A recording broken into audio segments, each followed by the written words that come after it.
benar di tahun 2020 banyak yang kategorinya mengerikan, tapi tidak semua. Jadi saya sebut apakah ini tahun yang mengerikan untuk apa istilahnya seluruh orang? Ya. Rasanya tidak, gitu ya. Belum, kategorinya belum. Tapi 2021-2022 mungkin kalau menurut saya itu lebih mengerikan kalau mismanagement. Jadi gini, di Indonesia terkenal dengan KKN, bahasa Inggrisnya kan CCN ya. Jadi korupsi, kolusi dan nepotism. Kalau di globalis itu ada C1 lagi. Apa lagi? Konspirasi. Jadi CCNC atau CCCN. Ya.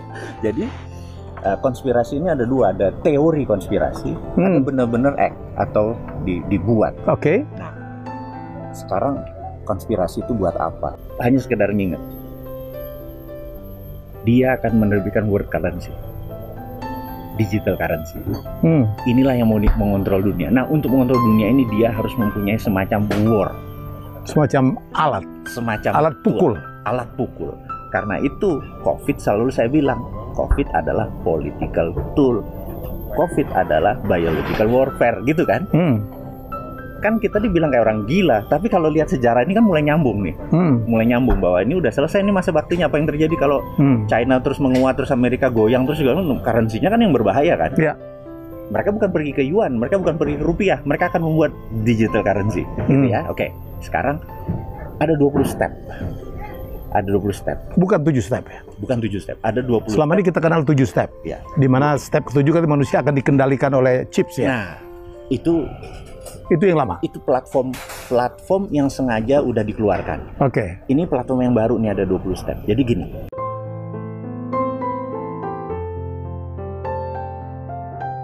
Bro, kita sudah mengakhiri tahun 2020. Tepatkah kalau 2020 dikatakan sebagai annus horribilis, tahun yang mengerikan? Seperti itu speech-nya dari Elizabeth II, bro. Pada tahun 92, akhir tahun dia mengucapkan dunia goncang. Karena di tahun itu ya, kerajaan Inggris, anak menantunya cerai. Pangeran Andrew. Dua masalah yang horrible. Terus Putri Anne juga cerai. Dan berapa hari sebelumnya, Buckingham Palace itu ada bagian yang terbakar. Apakah 2020 menurut Browowi annus horribilis? Jadi annus itu adalah tahun. Horribilis adalah mengerikan. Tahun yang mengerikan, terrible dan horrible dan lain sebagainya. Jadi apakah tahun 2020 masuk kategori annus horribilis? Saya pribadi rasanya belum. Jadi puncaknya mungkin 2001-2022, tetapi kita tahu bahwa kalau itu adalah peristiwa di Buckingham Palace, rasanya kalau yang sekarang ini di beberapa bagian, jadi tidak seluruh dunia ya, tidak seluruh bidang, di beberapa bagian emang mengerikan, sangat mengerikan. Jadi benar di tahun 2020 banyak yang kategorinya mengerikan, tapi tidak semua. Jadi saya sebut apakah ini tahun yang mengerikan untuk apa istilahnya seluruh orang? Ya, rasanya tidak, gitu ya, belum, kategorinya belum. Tapi 2021-2022 mungkin kalau menurut saya itu lebih mengerikan kalau mismanagement. Jadi gini, kita membagi dua disaster. Ada nature-made disaster atau semesta atau Allah, atau yang kedua adalah man-made disaster, gitu ya. Dan annus horribilis yang dinyatakan oleh annus horribilis, ini lidah kebalik-balik terus kalau bahasa Latin itu lebih ke man-made disaster, iya kan? Man-made disaster. Nah, sekarang ini kategorinya COVID ini man-made disaster atau nature. Wah, ini bicara konspirasi lagi nih. Nah, kalau masuk kategori man-made disaster, saya kategorikan ini sesuai dengan tahun yang mengerikan. Annus horribilis. Saya potong, menurut Mas Wowi, apakah COVID Corona ini buatan atau terjadi dengan sendirinya? Menarik ini, harus diklarifikasi berkali-kali gitu. Ya. Jadi dari awal saya mengatakan bahwa ini semua by design. By design, buatan. Ini semua buatan. Konspirasi. Semua targeted. Jadi ada dua yang disebut konspirasi. Kalau di Indonesia terkenal dengan KKN, bahasa Inggrisnya kan CCN ya. Jadi korupsi, kolusi, dan nepotism. Kalau di globalis itu ada C satu lagi. Apa lagi? Konspirasi. Jadi CCNC atau CCCN. Ya. Jadi konspirasi ini ada dua, ada teori konspirasi, ada benar-benar act atau dibuat. Oke. Nah, sekarang konspirasi itu buat apa? Jadi kita gimana kalau sebelum kita bicara tentang Annus Horribilis ini, kita bicara dulu, mundur dulu sekian periode, supaya platform kita berpikir ke depan atau landasannya seorang Bosman ini ngomong ada landasan sejarahnya, ada landasan pengetahuannya, sehingga lebih fair kita berdiskusi bahwa dia bullshitter, dia cuman nyari mau dagang gitu ya, atau nyari panggung, atau memang ada isinya, gitu ya. Nah, ini mungkin kita diskusi singkat. Kenapa saya selalu bilang bahwa dunia ini saat ini perang antara globalis versus nasionalisme. Jadi semakin kesini 30 tahun terakhir, nasionalisme atau state atau bernegara itu makin luntur karena semua apa-apa menjadi global, apa-apa menjadi global gitu ya. Jadi contoh kalau kita misalnya Indonesia mengikuti global supply chain, bagian dari supply chain dunia. Supply chain dunia. Itu masuk teori konspirasi yang dipraktekkan. Karena mendadak kita less nasionalisme. Contoh lagi ya, TikTok, orang seperti saya nih, TikTok itu bisa jadi tool of intelligence kalau saya pemilik TikTok. Dibaliknya, begitu saya mengatakan misalnya hati-hati dengan TikTok, maka anak muda kan bilang apa yang salah dari TikTok? Ya, kan seluruh dunia juga pakai TikTok gitu kan? Ada yang membela. Oke. Nah, cara berpikir karena nasionalismenya berkurang. Jadi karena itu, ini alasannya si singa tua luka turun gunung ini adalah sejak 98 begitu reformasi ada yang kurang di pelajaran anak-anak Indonesia khususnya. Yaitu pelajaran tentang nasionalisme, pendidikan moral Pancasila, sejarah bahkan. Terus kemudian dulu ada penataran P4 dan sebagainya, makin les berkurang. Ada kewiraan zaman kita. Itu udah hilang semua. Hilang semua. Bahkan pelajaran anak sekarang itu kecil sekali. Walaupun tinggal sejarah dan very mikro. Dan membuat anak sekarang alias yang berusia 35 tahun ke bawah itu tidak mengerti, tidak bisa membedakan mana nation threat, mana nation interest, mana survival of the nation. Nggak paham mereka? Nggak paham. Jadi, memang tidak di-feeding? Tidak di-feeding. Bahkan kita tanya yang pertanyaan sederhana, tinggi mana human right sama nation right? Itu mereka nggak bisa ngebedain. Karena mereka sudah di-feed bahwa human right lebih tinggi daripada nation right. Padahal untuk membuat negara ini intact, utuh dan segala macam, nation right harus didulukan. Tanpa harus membantai seseorang dua. Itu. Nah, ini karena dibalik-balik sekali lagi ini adalah tool untuk membuat penaklukan sebuah negara. Jadi dulu tuh perang ada. Ini apa? Invasi tanpa perang. Yes. Dan itulah yang dulu sejak tahun mungkin 45 adalah perang militer terakhir. Kategori sekarang ini adalah perang juga. Sekarang ini perang juga, cuma bukan military. Ada perang ideologi, ada perang ekonomi, ada trade war, ada biological war seperti COVID gitu ya. Ini Mas Wei mengatakannya biological warfare. Si COVID ini. Nah, sekarang kita mundur nih. Siapa sih yang launch pertama gitu, yang meluncurkan pertama? Apakah ini state atau negara atau sekelompok orang gitu ya. Nah, makanya kita pikir kenapa sih Bosman ini ngotot ini globalis, ini nasionalis, sehingga bagi mereka globalis ini abstrak. Apa sih, ini ada bendanya nggak sih? Gitu ya. Gitu. Nah, kita mau urai pelan dulu supaya nanti mengerti kenapa sih Bosman ini mengingatkan. Kenapa kita bilang bahwa nasionalis itu penting. Kenapa saya suka Trump? Karena Trump nasionalis. Kenapa saya suka Bernie Sanders walaupun dia Demokrat? Dia nasionalis gitu ya. Kenapa saya nggak suka misalnya Hillary Clinton, saya nggak suka Obama dalam arti bernegara? Karena mereka globalis. Termasuk Biden gitu ya. Demi globalis itu. Dan tiga nama ini, sorry saya potong. Tiga nama ini yang dituduh di balik gerakan ini ya bro ya, konspirasi ini? Contohnya adalah ISIS. ISIS itu ciptaan mereka bertiga ini. Suatu Obama jadi presiden, Hillary jadi menteri luar negeri, Biden jadi wakilnya. Dan belat sekali, berdarah sekali. Oke. Nah, zaman Trump 4 tahun ini, single bullet aja nggak pernah meluncur. Trump nggak suka perang. Dia punya perang lain, itu perang dagang. Jadi saya pro yang begini, ya. Jadi ini bukan pro Trump sebagai individu yang asshole. Itu kan individu dia, tapi cara dia bernegara itu benar menurut Mas Zoe. Negaranya, nasionalismenya tumbuh. Back to sejarah. Platform kita berpikir kenapa ini terjadi. Versi Sontoloyo. Nah, itu dulu. Ini versi Sontoloyo ya udah. Sontoloyo diingetin nih. Jadi ini halunya Mardibu, halunya Bosman. It's okay. Nah, kita melihat sejarah jadi begini. Dulu ada dalam sejarah kita kenal namanya Friday the 13th. Yaitu Oktober tanggal 13 malam hari Jumat 1307. Apa yang terjadi? Kita mundurin lagi.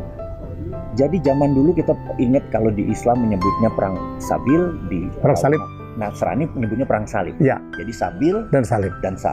Nah, apa yang direbutkan? Yerusalem.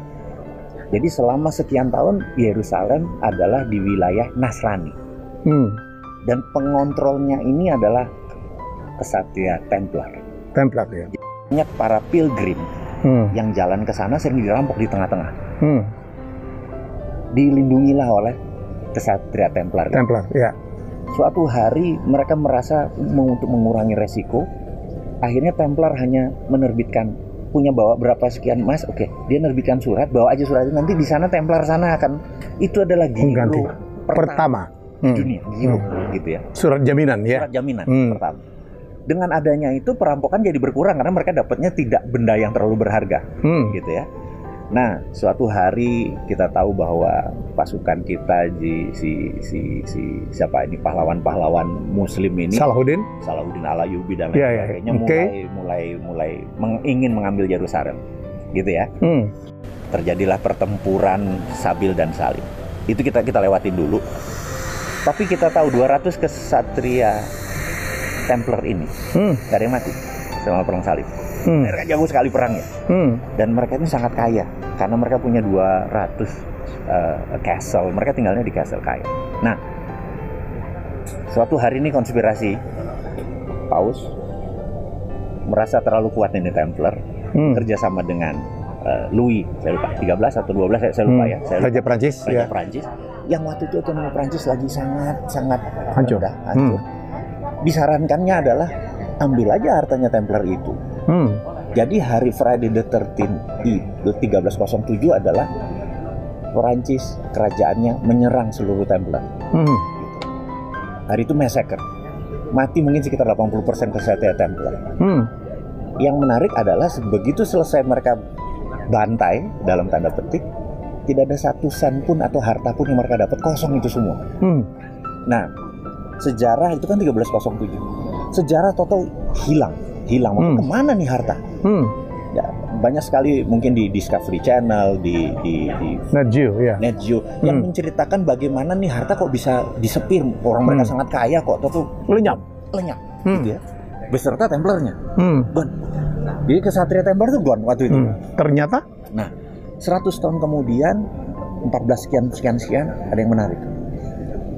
Entah bagaimana teknologi dan ilmu sains lompat. Mau Copernicus lah, mau siapa? Galileo ya. Principia Matematika siapa? Yang itu Darwin ada di situ. Galileo Archimedes. Yang apel jatuh pohon. Isaac Newton. Ini semua muncul di 14 sekian. Dan gini, kita tahu bahwa sains tanpa didukung oleh mecenas, tanpa didukung oleh uang jalan. Venture capital itu mulai muncul di sini. Dia mensupport ini semua. Dan ini yang kaya kan bukan mereka, yang kaya ini X di dalam. Nah, di belakang. Kita sejarawan berkesimpulan mereka jadi shadow. Menjadi shadow nih si Templar tadi jadi shadow lah gitu. Jadi shadow gerakan. Kemudian 15 sekian terus James Watt menciptakan apa kapal uap. Terus segala macam. Mereka muncul di permukaan 18 sekian. Muncul di permukaan adalah mereka mengontrol keluarga Oppenheimer, mengontrol 60-70% batuan yang mineral. Yang kemudian tahun 18 sekian, saya lupa 60 sekian mereka declare bahwa diamond adalah simbol cinta.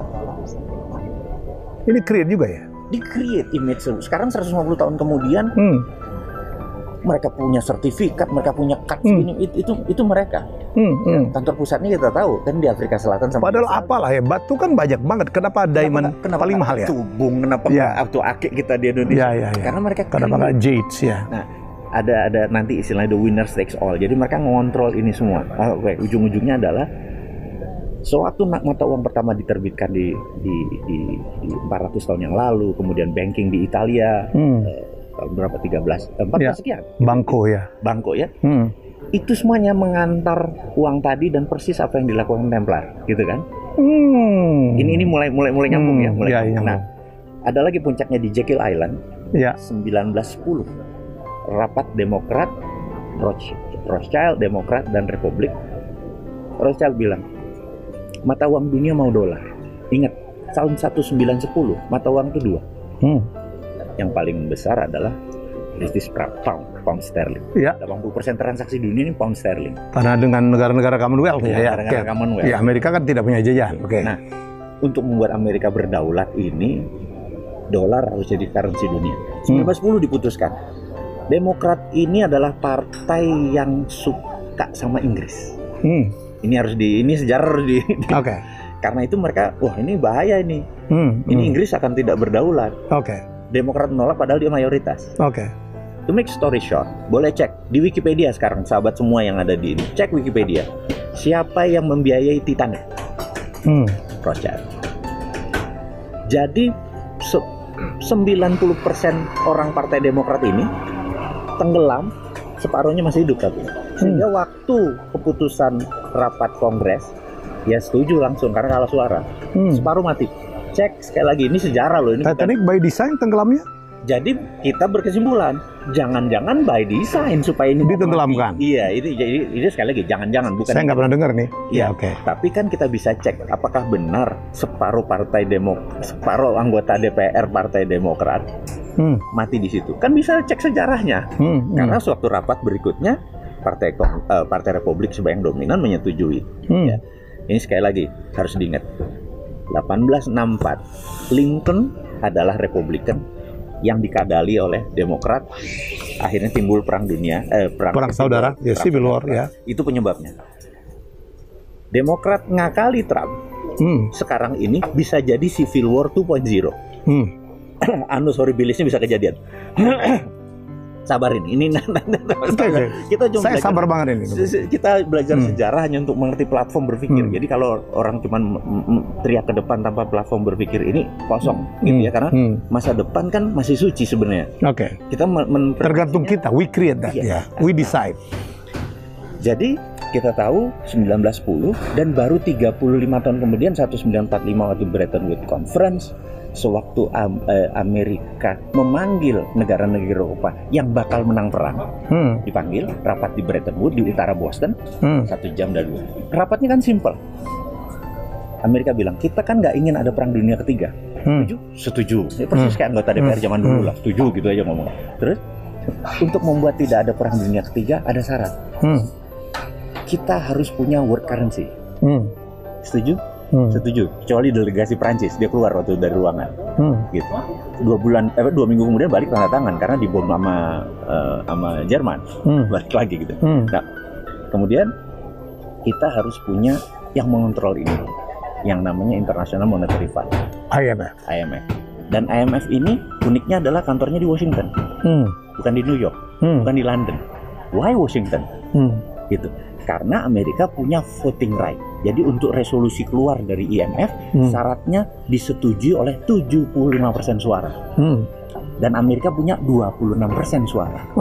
Means kalau Amerika tidak setuju cuma 74%. Ini kayak hak veto lah ya. Hak veto. Kan kalau 74% nggak pernah resolusinya keluar. Jadi IMF punya siapa? Kan simple, karena punya Washington gitu aja.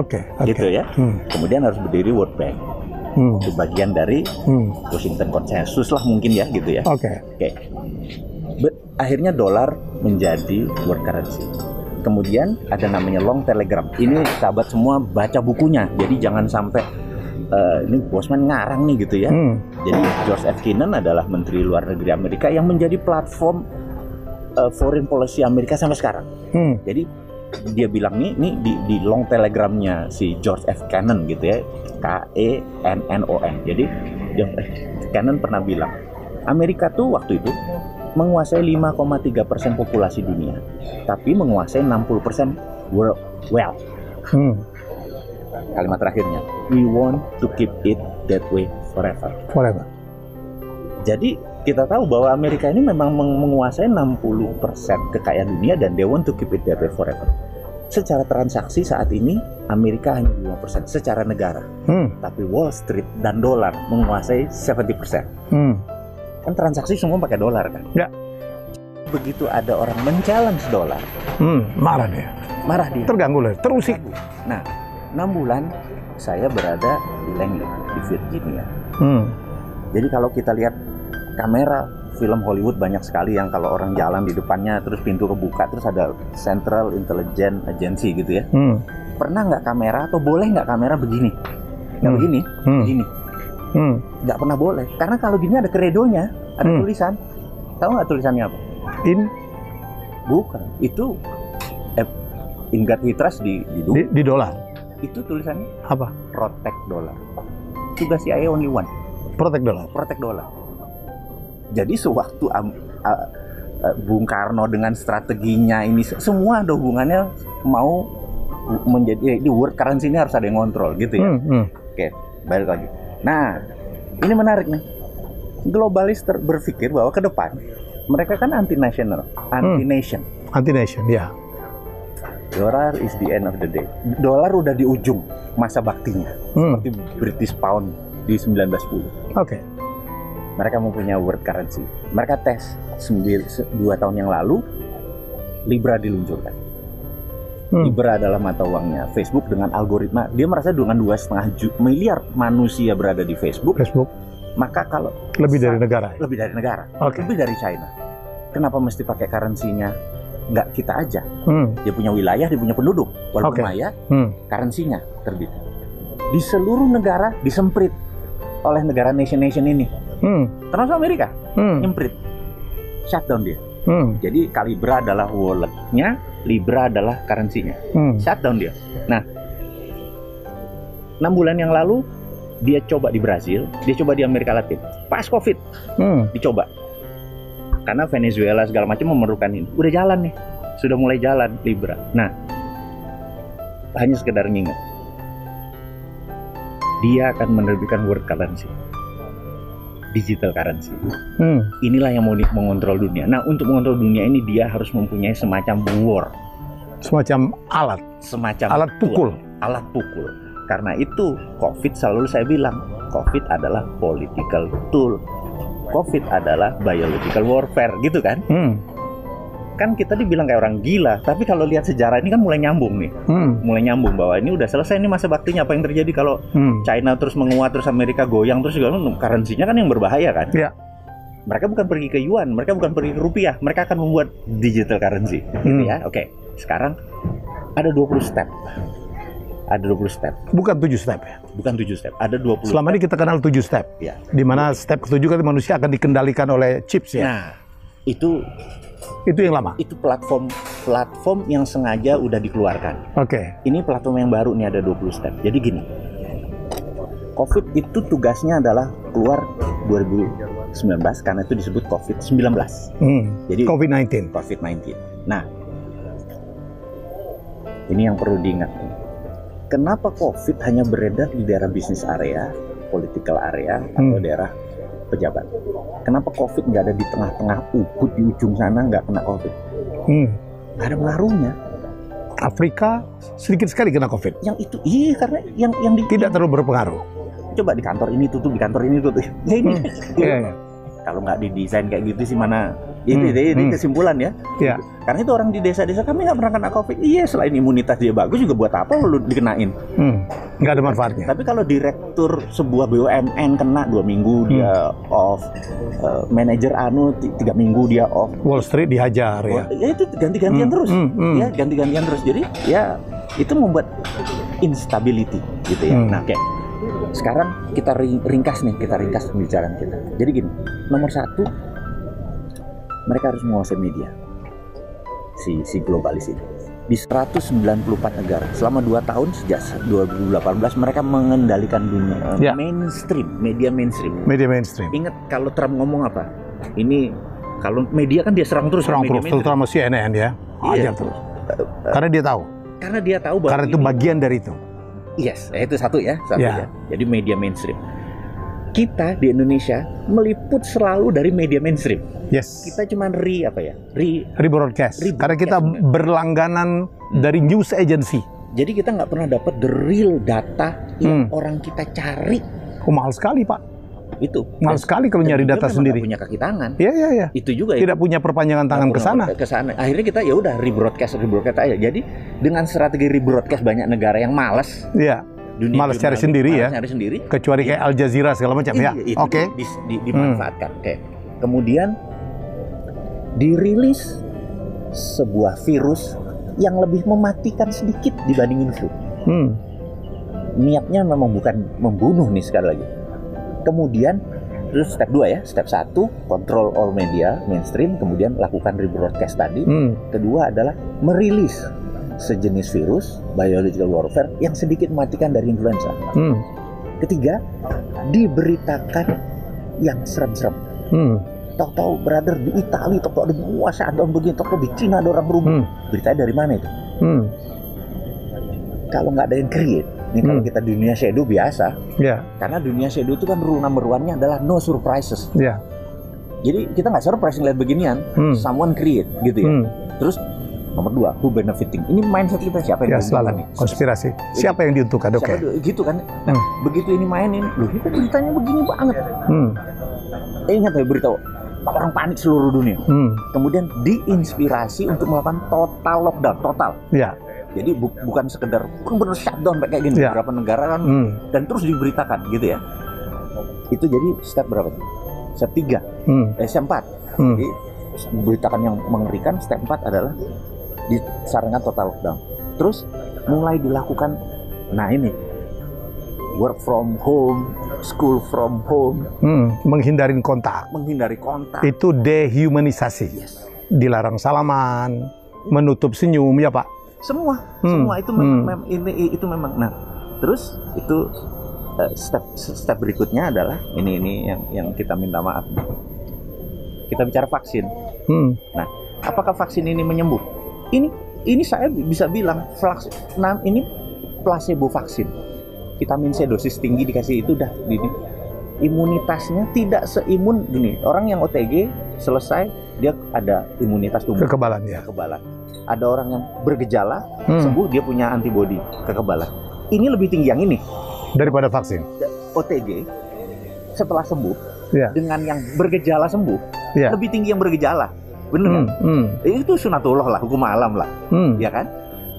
Nah, vaksin ini tidak lebih baik dari yang OTG. Dari plasmanya? Bukan, ini bicara vaksin nih. Vaksin, antibodinya ya? Antibodinya tidak lebih tinggi. Itu yang kita sebut placebo vaksin, dari vaksin, gitu ya. Jadi saat ini tahapnya ini selama setahun kemudian, tapi tetap kok banyak yang tumbang. Bener nggak? Kok banyak yang tumbang? Nanti jadi itu nomor 7. Sebelum diterbitkan vaksin, dikeluarkan PCR yang highly sensitif, lebih sensitif dari test pack. Jadi semua orang langsung kena, highly sensitif. Gitu. Kemudian disebar vaksin, placebo vaksin. Kenapa kita bilang placebo? Orang akan memaki kita nih, gitu ya. 40 tahun belum ada vaksinnya loh. Ini kenapa setahun udah? Gitu ya. Jangan-jangan 1 memang tidak deadly, 2 memang dimainkan berita aja nih gitu. Nah, threat buat dia. Threat untuk dia. dia akan rilis. Kemungkinan bagi saya adalah Libra. Jadi lihat Januari. Oh, karena Mark Zuckerberg udah mau bergabung. Yes. Mark Zuckerberg kan sempat nyempal ya Pak. Nah, untuk bukti. Ya. Mark Zuckerberg. Ini mungkin nanti akan diedit sedikit karena bisa-bisa tidak beredar di Facebook atau di IG mendadak video kita ini bisa didiskon atau tidak diedarkan. Dan saya berapa kali video saya itu di ban, di shutdown, di take down dia. Karena saya mempromosikan menyembuhkan COVID. Contoh lagi, brother ini masker, coba jualan di Facebook, di take down. Jamu-jamu yang menyembuhkan COVID di take down atau tidak jalan. Algoritmanya dia ubah. Artinya sesederhana itu, coba aja sendiri deh sekarang di Facebook. Mungkin sekarang teman-teman yang mencoba, ada yang jual masker di Facebook terus jalan-jalan di AdSense, di ad Facebook kan nggak jalan, diem. Itu artinya dia pro, nggak gitu aja. Ini ada orang pro life sama mendukung hidup. Kita kan pro life semua untuk hidup. Ada yang pro konspirasi gitu ya. Balik lagi. Ini akan diterbitkan. Nah, setelah itu apakah jadi ini perang sampai 2030 sampai 2045? Jadi bukan perang sehari selesai. Dari 1910 ke 1945 itu 35 tahun. Oke. Jadi ini adalah perang 2030. Jadi mungkin currency di dunia pada saat itu nanti tidak 194 negara. Mungkin tinggal 120 karena beberapa negara udah memilih menggunakan digital currency. Oke. Jadi China dengan renminbinya, makanya itu rupiah saya bilang dulu, bos, kalau ingin ini rupiah terbitin. Ya mungkin kita kecepatannya tuh advance gitu ya. Sementara di pemerintahan ada yang konvensional, konservatif, play safe gitu ya. Nggak mau salah. Sementara orang kayak saya nothing tulus. Di dunia kan nggak ada yang tulus. Nggak ada yang tulus di dunia ini. Nggak ada yang tulus. Itu nothing tulus. Jadi kita sikat aja dengan rupiah terbitin. Nah itu kan kayak ada geledek di siang hari bolong gitu kan. Jadi Bosman ini selalu sangat agresif gitu. Karena anti globalis dan sangat nasionalis. Gitu ya. Jadi saya ini kesannya jadi kayak apa ya? Ya mungkin jadi ambasadornya nasionalis deh untuk mengingatkan kembali gitu ya. Nah itu mungkin brother alasan ini semua jadi dan alasan saya memandang ke depan. Mudah-mudahan ini Tapi artinya bro, ada perbedaan antara man-made disaster dengan apa ya, organik, dengan nature-made disaster. Itu akan merubah apa pendapat Bro Wowi tentang apakah ini annus horribilis atau tidak? Agree. Kalau natural made disaster ini akan bisa disembuhkan. Akan bisa disembuhkan dengan cepat. Kalau man made emang panjang. Iya kan? Nah, jadi kalau ini kita sepakat bahwa ini adalah man made, bagi saya adalah man made, maka ininya panjang. Jadi seperti perang dunia itu adalah panjang. It's a long game. Dan itu manusia, man-made disaster. Karena diatur ya. Man-made disaster. Ini pun sama. Bro, salah nggak kalau saya bilang nggak usahlah kita bertengkar tentang apakah ini teori konspirasi, apakah ini alami. Karena yang harus kita lakukan untuk menghadapi tetap 3M itu. Ya, pakai masker, jaga jarak, dan cuci tangan. Bersih. Itu benar. Jadi nggak usahlah. Jadi gerakan anti masker itu totally enggak. Kita pro life ya. Kita mendukung semua manusia untuk hidup lebih panjang dari semuanya. Jadi tetap jaga jarak, tetap pakai masker, tetap bersih. Dan kalau sakit untuk yang berat tetap plasma. Jadi saya ini challenge, kadang-kadang men-challenge pemerintah, men-challenge dunia, kadang-kadang ingin hilangkan COVID. Saya ini bukan anti vaksin, tapi saya pro vitamin. Jadi kita tahu kita mahal sekali vaksin itu. Daripada rakyat kita dikasih vaksin, mendingan rakyatnya dikasih vitamin. Vitamin C, vitamin D, vitamin dosis tinggi semua. Atau kasih plasma. Kalau sakit dikasih plasma. Saya kemarin ngewawancarain juga Dr. Khairul Hadi, yang murid kita di Solo itu seorang dokter kulit yang tiba-tiba kena. Dan di tengah dyingnya parah, dia lebih parah dari lu lah. Saturasinya udah saturasi udah turun luar biasa. Dan dia bilang sebenarnya kalau saja kan ada 470 ribuan orang Indonesia yang sudah sembuh sama COVID. 50% aja mendonorkan darahnya, plasma darahnya, we can save a lot of lives. Nah, tapi kan yang punya vaksin rugi dong, brother. Kalau gua importir vaksin, lu promosiin plasma, cemana kau? Jangan begitu lah. Aduh, ini nyawa manusia, bro. Iya. Kantau sama fulus sama cuan juga, nggak ada Tuhan itu. Nah, inilah saya bilang, kalau manusia berbisnis pakai hati, manusia ke depan pakai hati, mengutamakan Tuhan, selesai. Brother Roy mestinya bisa ngomong lebih bagus dong, lebih baik tentang bagaimana meminta. Kita menyelamatkan, ini masalah kemanusiaan. Nyari uang sih nyari uang, tapi kan masalah menyelamatkan manusia, it's another thing yang jauh lebih penting. Jadi pendapat saya setuju dengan herd immunity. Herd immunity artinya heredity. Ya udah. Sembuh dengan sendirinya. Sembuh dengan sendirinya. Ya, karena kekebalan diangkat ya. Nah, untuk itu manusia kita Indonesia semua dikasih vitamin gratis oleh pemerintah, jauh lebih murah. Ya. Jauh lebih murah itu ketimbang kita menggunakan. Ya, maksud saya gini lah, bro, itu kan dua hal yang berbeda. Kalau vaksin kan meningkatkan kekebalan supaya tidak terkena, betul? Betul. Itu pun kalau proven, ya. Betul. Belum tentu juga nih. Betul. Tapi mendonorkan plasma adalah mengobati yang sedang terjangkit, betul kan? Jadi kita dua kombinasinya, vitamin, dan plasma. Vaksin perlu tapi nggak 100%. Berarti juga sempat udah komit untuk mendonorkan plasma darahnya ya?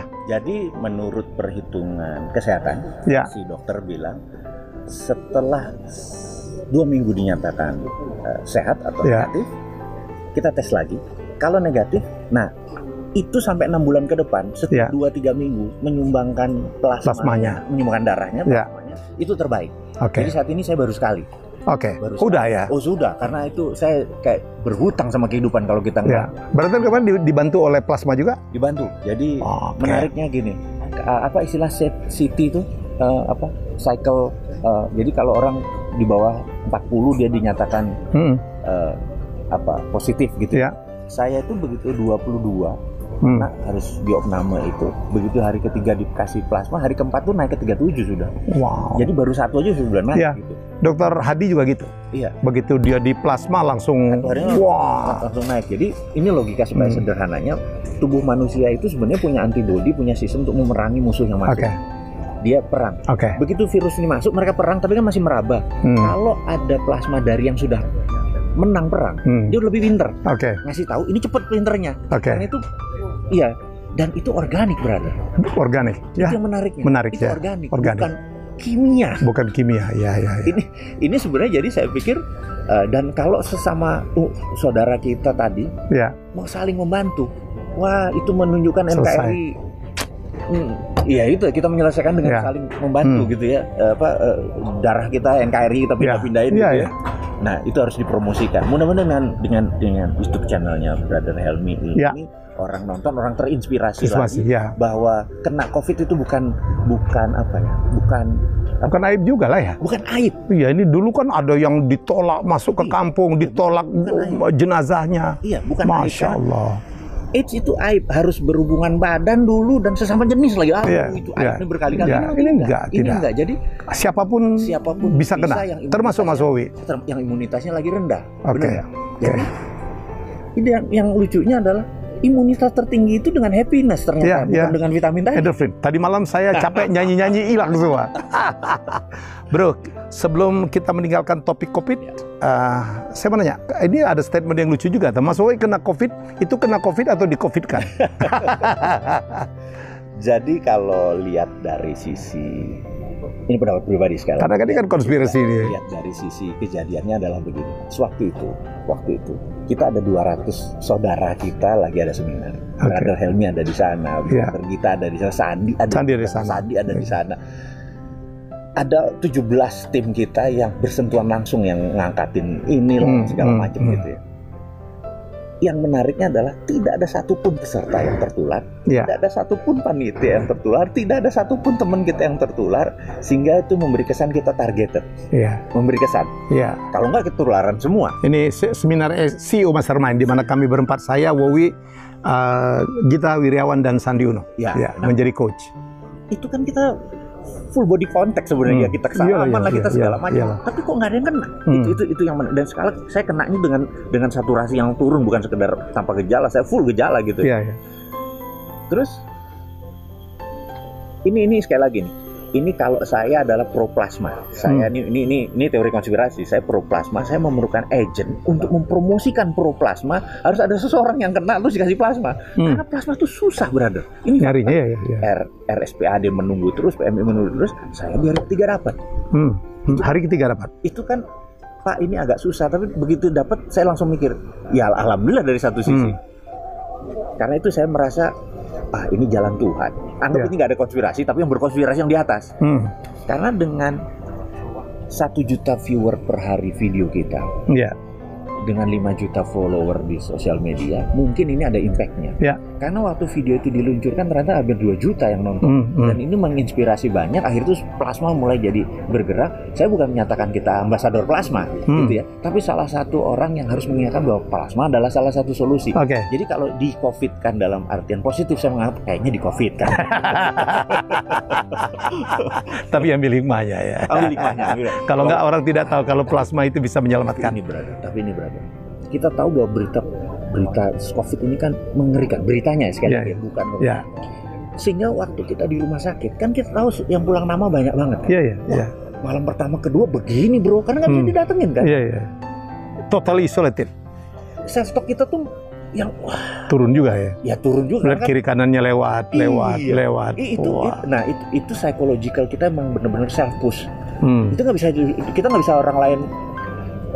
Harus dari kita ya. Dari kita. Nah itu recovery-nya ternyata kita manusia. Hari satu nangis juga kita, hari kedua recover juga, dokter kasih semangat. Karena itu saya merasa orang yang harus saya thankful adalah selain dokter adalah tenaga kesehatan. Karena mereka melakukan motivasi ini. Pak, tidak hanya mengobatin ya, tapi kejiwaan juga ya. Di dalam ruangan satu floor itu nggak salah 30 sekian orang. Mereka cuma berapa? 11. Yang kalau infus habis ceting bunyi, mereka lari. Mereka 10 jam itu nggak makan. Ya jadi karena kita pakai masker 1 jam aja udah ngap gitu. Mereka lari 8 jam, 10 jam gitu, gila ya. Ya itu saya pikir COVID harus selesai. Karena kan sangat mengganggu ya, mengganggu keluarga, mengganggu mental dan lain sebagainya. Saya pikir ke depan, wahai pemerintah, jangan fokus di vaksin saja, tapi fokus di vitamin. Gitu. Dan plasma.